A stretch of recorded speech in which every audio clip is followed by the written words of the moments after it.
A mysterious man, this Phileas Fogg. Little was known about him except that he was very gallant and one of the best-looking men of the uppermost English social class. And because he spoke so little, he seemed all the more mysterious to those who surrounded him.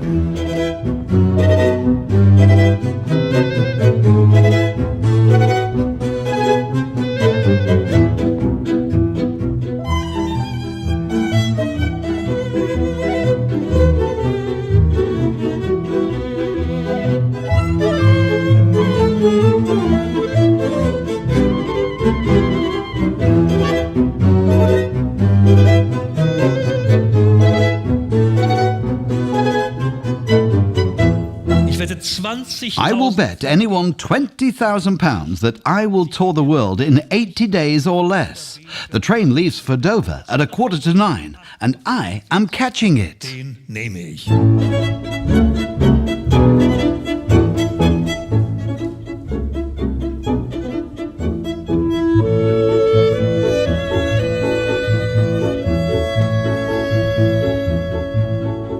The Mongolia was mainly sailing on the Brindisi-Bombay route, passing through the 3-year-old Suez Canal.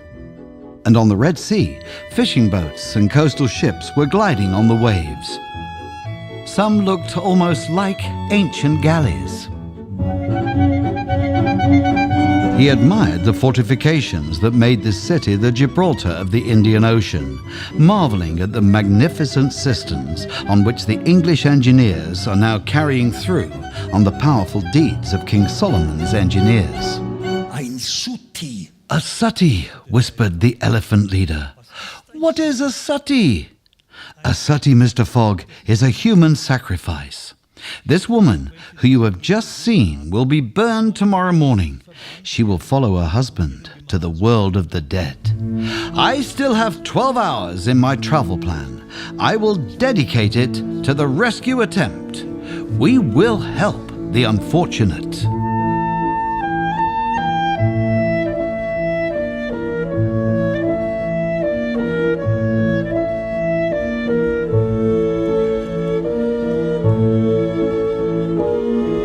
A few hours later, the passengers on the boat had lost sight of Malacca.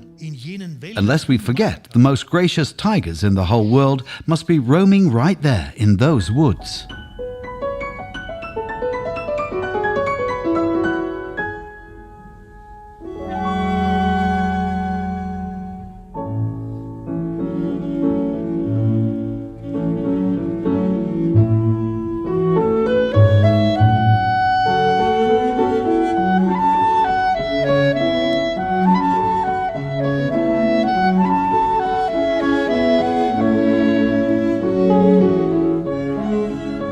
What he had seen in Hong Kong and Calcutta also caught his eye here.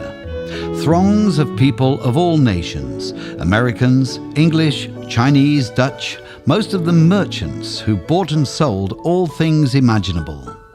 Here he came upon splendid pine and cedar alleys, holy gates of foreign architecture, bridges hidden among bamboo and reed beds.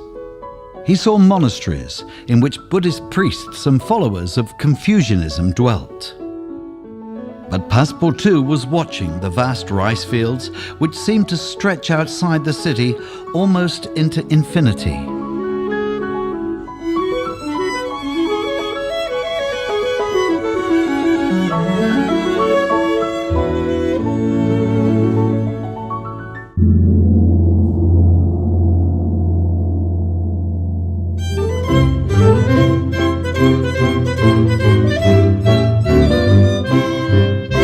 Mr. Fogg's schedule had so far been on time, not a day ahead and not a day behind.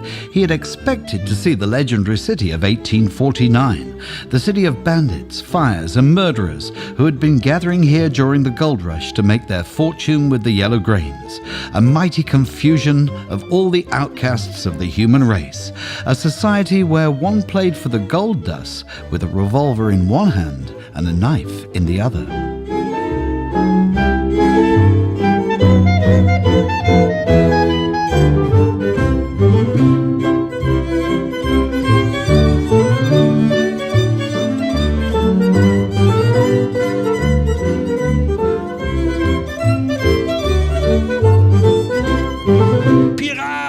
Stuart! schrie Andrew Speedy. Andrew Speedy shouted out. I've called you here, Phileas Fogg continued, to ask you to sell me your ship. Nein, bei allen Teufeln, nein! No! With all the devils, no! In that case, I am compelled to burn it. Mein Schiff verbrennen? Burn my ship? Yes, at the very least, the upper parts of it, for we ran out of fuel. My ship is burning, cried Captain Speedy. He could hardly breathe. My ship is worth $50,000. Here's 60,000, replied Phileas Fogg calmly, and offered him the pack of banknotes.